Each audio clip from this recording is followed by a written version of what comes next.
Hello, everyone, and welcome to today's Postgrad Future Insights. This session aims to bring you the key updates and trends within the industry, of which many of our partners and colleagues will be able to relate to. Today's session, we're joined by David Stoll, the Interim Head of Admissions at the University of Aberdeen, Sarah Seedsman, Managing Director at Media Minds Agency, and Hanna Khan, Strategic Director at Advent. All three of you, thank you for joining. Pleasure to see you today. David, I'm going to begin with yourself. If we can start with what's been a very turbulent decade so far with the global pandemic and everything that's gone on at the start of the year. I'm a firm believer of challenges bring opportunities. And I think Aberdeen, with the online division that you've got, with the great research links that you've got as well, have actually thrived under that turbulent time. Is that fair to say? Tell me about the behaviours as well of what you see in students now compared to 10 years ago. Good morning, and thank you for having me. It's a pleasure to be here. So I think turbulent is the right word to describe the decade so far. And I think one of the key takeaways so far has been adaptability, both for universities like us, who possibly pre-pandemic were a bit more traditional in our offering and our approaches to teaching.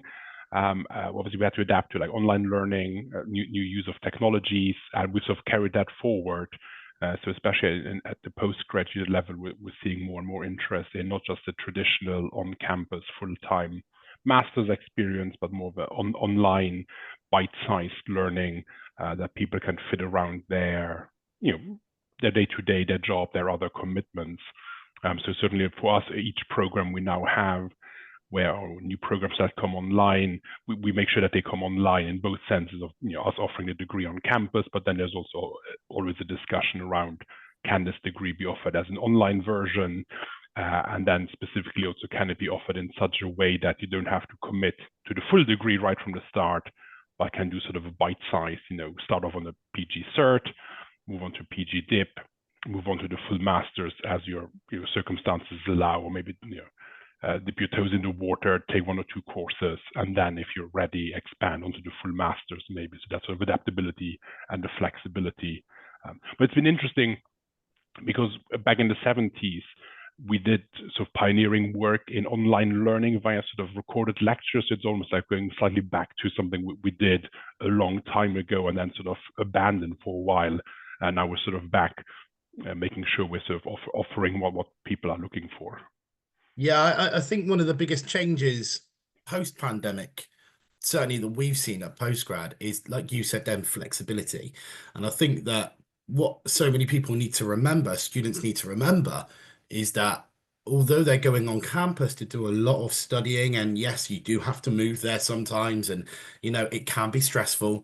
There is that flexibility of a lot of it is blended learning anyway. So there's so much opportunities to work from home, work part-time, mature students, which we're going to touch upon a little bit later on. There's so much more accessibility now.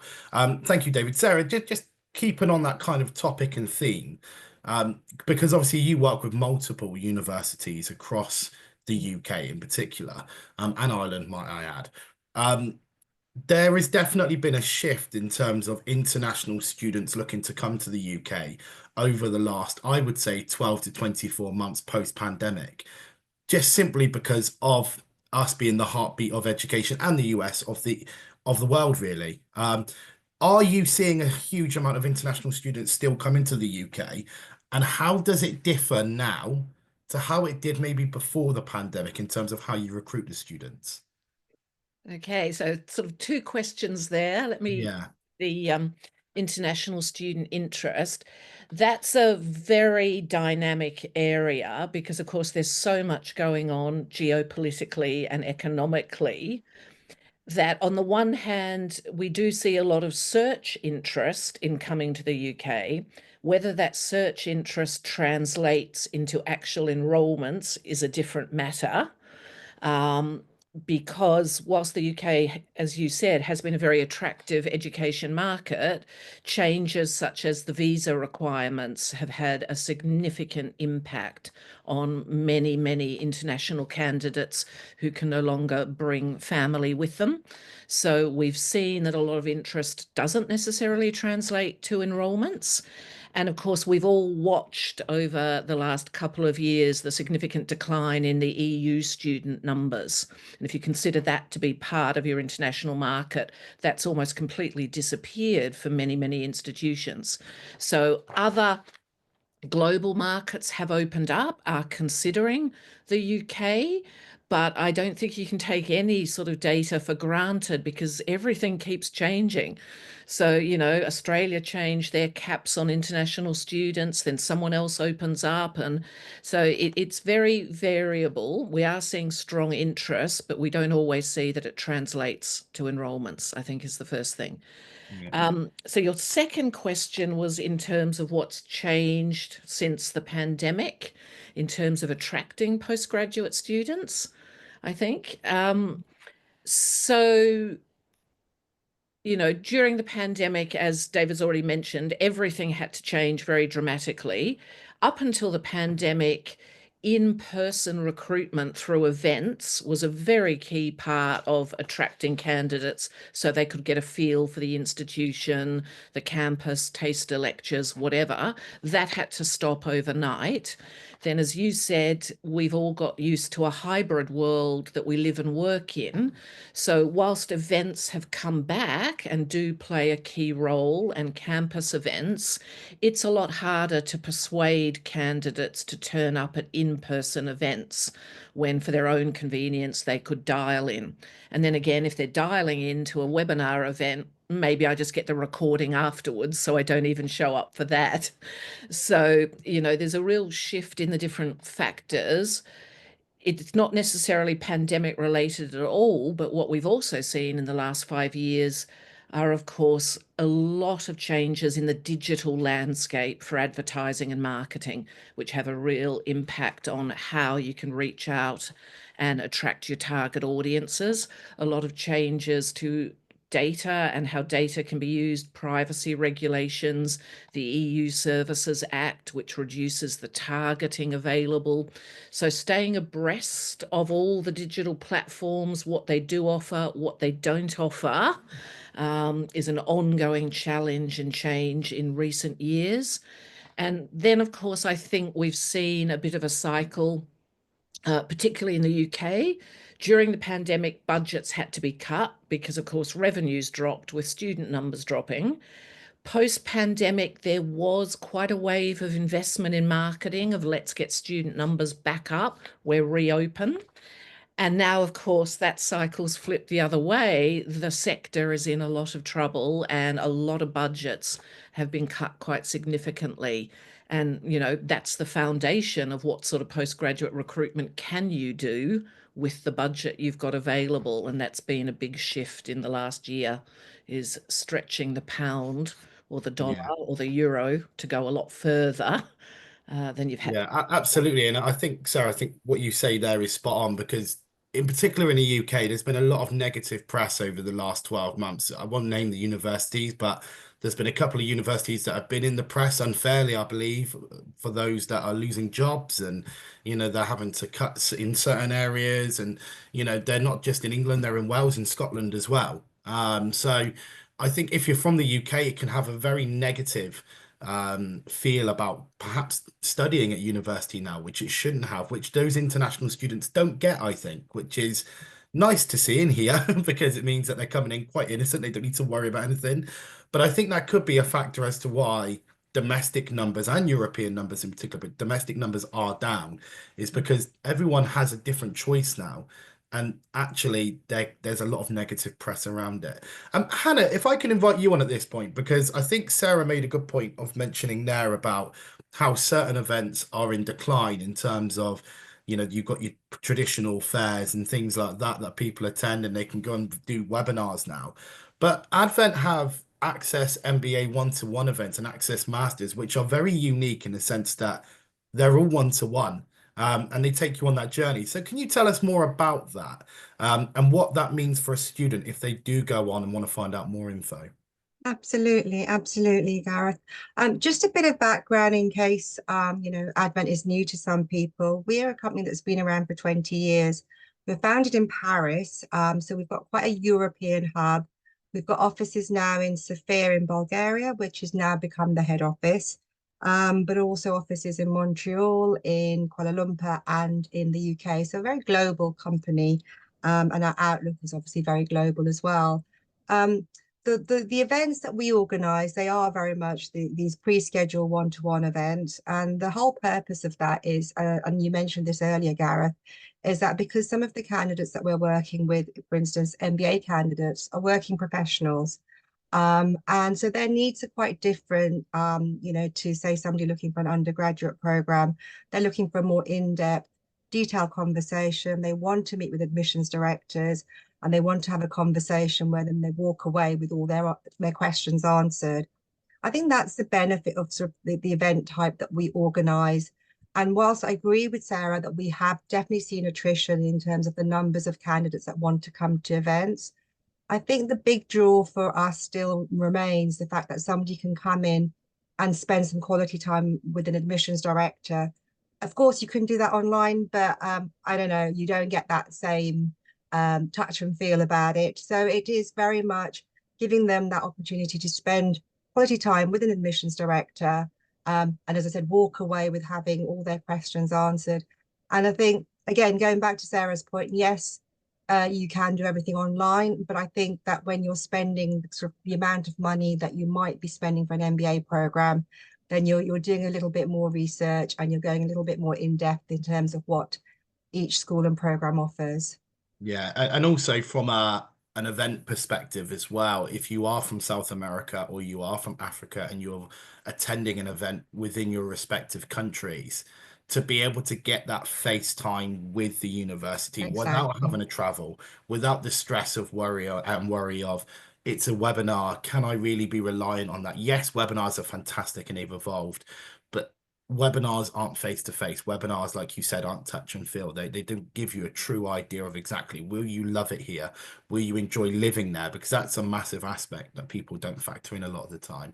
And I think that's what makes your events, I actually think, so unique and so great, in the sense that, I mean, I think I met you, didn't I, a couple of months ago We at the did, London event, yes. and I couldn't believe the engagement that the potential students were providing the admissions officers with.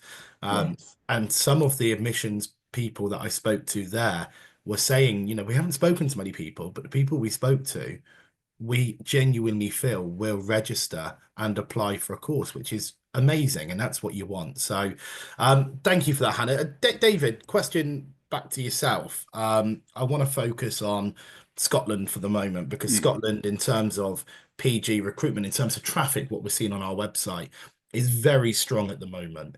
Can you put your finger, and I know it's the $1 million question, if you knew that, I'd imagine you'd be a very rich person. Can you put your finger on as to why you think that might be? Because Scotland's always been a strong nation in terms of postgraduate education. You've got some top class establishments there. But in particular, over the last 12 months, it's gone from strength to strength. Why do you think that is? I think that's as you mentioned, the sort of underlying that's always sort of been there, the attraction of Scotland as in itself, as I came to Scotland as an international student many years ago, partially because of just the location, the sort of the allure of the country itself, but then also the reputation for academic excellence. The diversity of institutions, between the sort of 16 institutions here, you will probably find whatever degree you're looking for, whatever mode of study, whatever location you're looking for. And I think in general, I'm not sure so much about the last 12 months, but it's a combination of, we have high student satisfaction. We know from the NSS and other surveys that our students are happy and have a good time, but also that a lot of the degrees are very industry focused, making sure that we're not just sort of teaching for the sake of teaching, but are very focused on what's the outcome, which for a lot of people is, of course, especially at postgraduate level, the main reason to go to university is that next career step, a different career option. So it's making sure that the degrees we offer, and this is across all of the Scottish institutions, have that foremost in their mind of what's the outcome, what will the student gain, and how will it help them on their journey afterwards. And I think there's also, I don't have the figures to hand, the reports on graduate outcomes, graduate incomes after leaving are quite high from Scottish institutions. So it's a combination of factors, I would say, that attract students here. Yeah, and I think as well, there are reputations, aren't there, in certain cities in Scotland. I think Aberdeen is very well renowned in the UK in particular for its oil industry and its background with that. Edinburgh, if you're looking into Scotland, the employability opportunities are unbelievable. And I think in Scotland, although it is actually quite a big country, nowhere is actually too far away. Whether we're talking from a personal aspect, whether you like the beach, whether you like the mountains, whether you like the lakes, whatever it is you like, whether you like the hustle and bustle of a major city, you're never further than really an hour and a half away, which in other countries, even in England, you struggle to find that sometimes. So that could be a big reason. Sarah, let's talk about media buying agencies because we have seen a huge surge in the last, I would say, 3 or 4 years in the amount of establishments using media buying agencies. I get the benefits of it. I understand it. I've come from that kind of background, so I can see, why one would use, let's say, media minds. But what is it in particular that makes an agency so unique and why you think universities should use agencies as their buying opportunities? So to answer that without sounding like a direct You're in a sales pitch. um, I think, first off, as we've mentioned, a lot of university departments are quite resource limited, both in people and budgets. So they need assistance to deal with what they're dealing with, a big program portfolio, many different audiences they're trying to reach, from prospective students to parents of prospective students and so on, in global markets. And there is an absolute plethora of advertising options available. So with a limited budget, how do you best spend that budget for best results? And within the digital platforms available, not even thinking about out of home and outdoor advertising or radio or anything else, but within the digital options, there is a lot of complexity with many of them around how their algorithms work and how the ads get served and who they get served to and what sort of data you can get. So to get the best value for your spend on any platform, having someone who is deeply buried in those platforms 5 days a week, staying up to date with what's happening, how to best use them, is really important, and giving you that extra resource so that the marketing team can really be focused on the substance of what is it we're saying to the different audiences to persuade them to consider us. And then the agency will work with us to place that content, in the best channels. So I think that's where we really help. And, as a specialist agency, because we do just work in higher ed and most particularly with business schools and graduate schools, we understand the audiences, we understand the people side of it, we understand the institutions, and we've got that advanced knowledge of media planning and digital marketing and can bring that together to really try to stretch budgets as far as possible in the current environment. Yeah, and I think that's so important to note as well, what you said about the higher education there only. There are other agencies out there that are humongous. They're huge. But they don't focus on higher education. So therefore, they presume that what might be the norm in, let's say, a different industry, whether it be within motor, whether it be within medicinal fields, might be the right option for a higher education student. But you're right, the complexities are there. And I think, when you think even just undergrad to postgraduate, how different they are alone. Undergraduate, you're kind of going for a much more immature kind of approach, whereas with a postgraduate student, like Hannah mentioned earlier, they're spending a lot of money and they want to know exactly what they're getting for their buck. So, and they're going to be more switched on. So I think that is so key and so important. Also, sorry, just keeping on the theme of the media agencies, I think what you see is a lot of opposite ends of the spectrum. You've got some universities that have very little resources and very little staff to be able to cope. So that's where you would come in and help. And there's a lot of universities that might think we've got so many staff within our marketing team. It's crazy, different regions. Why don't we streamline that? And I'd imagine that's where you guys can come in and go, well, rather than 15 different heads all having different ideas, we're the experts. Let us deal with this. Are you experts within international recruitment, or is it predominantly UK? Because again, they're very different, aren't they? They are, and I would definitely not say that we are a UK agency, because we have a portfolio of clients based around the world. So we're working with EU-based clients, UK-based clients, Middle East, one US client, Southeast Asia, and each and every client is recruiting globally because they need the numbers, they want diversity in the classroom, in their graduate programs. So really, we work with the full spectrum. And then for each of those, it's a matter of, you have a domestic market where hopefully your brand is well known and that gives you a head start, perhaps. And you have international markets you want to reach. Reaching the whole world is very expensive. Even reaching all of the US, if you want American students, is very expensive and beyond the budget of most institutions.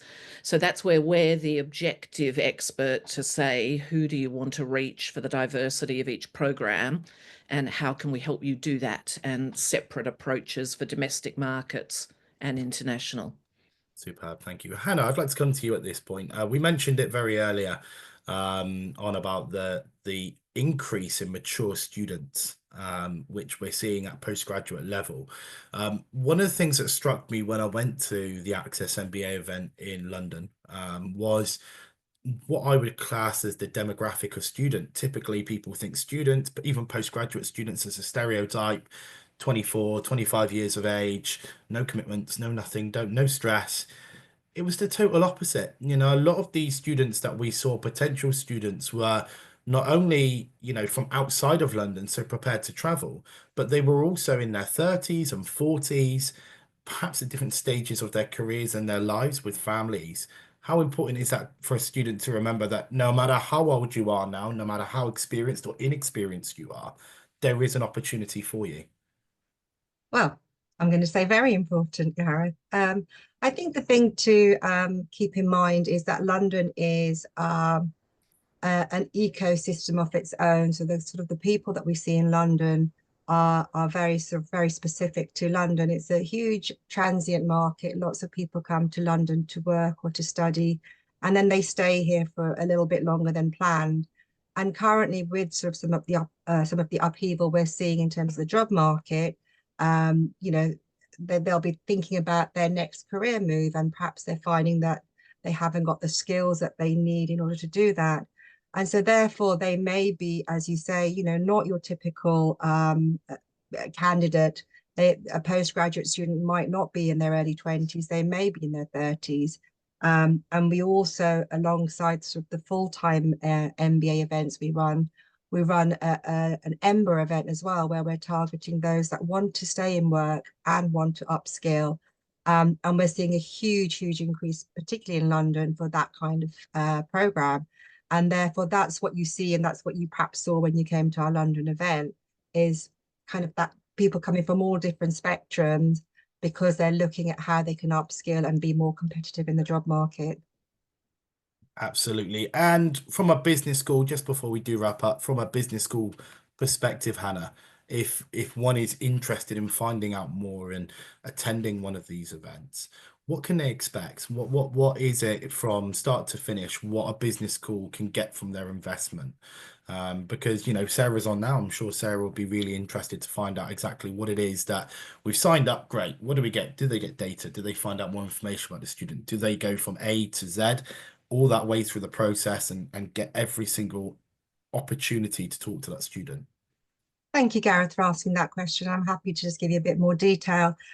So as you mentioned earlier on, we do two different types of events. We do the Access MBA, which is for MBA students, and Access Masters, very much as the tin for business masters programs.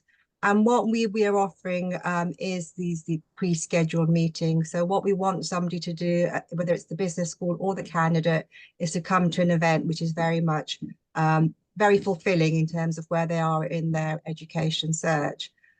So what we tend to do is we will promote all of the schools that attend our events, and we will promote what their different programs are and what criteria they're looking for.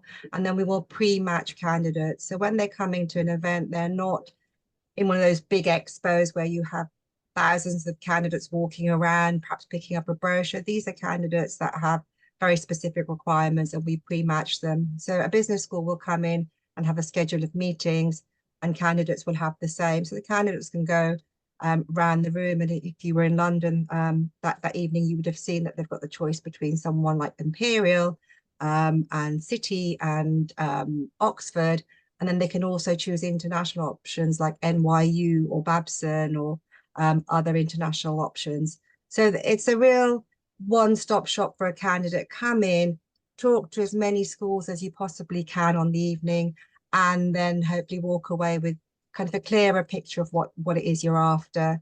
So I think that's what we offer. I think that I wanted to just pick up on one of the points that I think both Sarah and David made earlier about what makes the UK such an attractive postgraduate destination. And that is the diversity that we get. And I think that sort of ties into the London market as well. I think if you compare the UK to, say, somewhere like the US, you might sit in a classroom there and you'll have students that have come from 50 different states in the US. Whereas if you go to a program in the UK, you might have 50 different nations represented.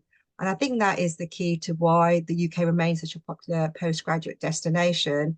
And I guess the kind of the people that we see at our events are very representative of that.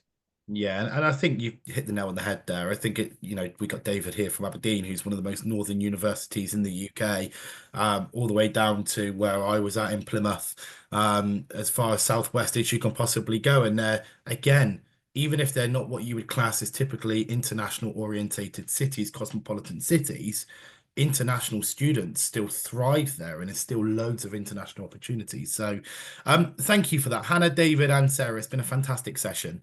We look forward to obviously catching up with you again soon at some stage over the next couple of years.